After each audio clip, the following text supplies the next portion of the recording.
Monika Huppertz here of Whole Heart Energy Healing, and this is A Minute with Monika. Today's tip is from my free ebook called Simple Muscle Testing, which you can find at wholeheart8.coachesconsole.com. Today's tip is from method number 5 from my book, Simple Muscle Testing. Today I want to show you about maybe, searching, and processing. So yesterday we learned about yes, and we learned about no.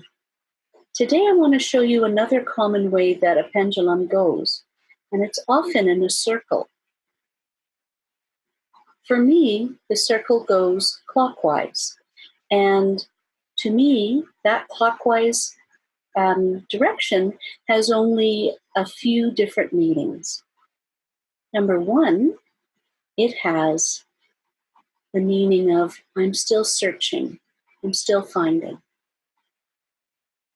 The second meaning is maybe, or almost there. You've kind of got it. Kind of has multiple meanings, and you'll know the difference when you search in your gut what it is. And finally, the third meaning is something's there, almost, and that gives you that idea. Something's coming. So that's 3 ways that a pendulum can show you different things just by being in a circle. I know of other people that use a circle in a different way. If you are one of those people, please add it to my list below. Let me know.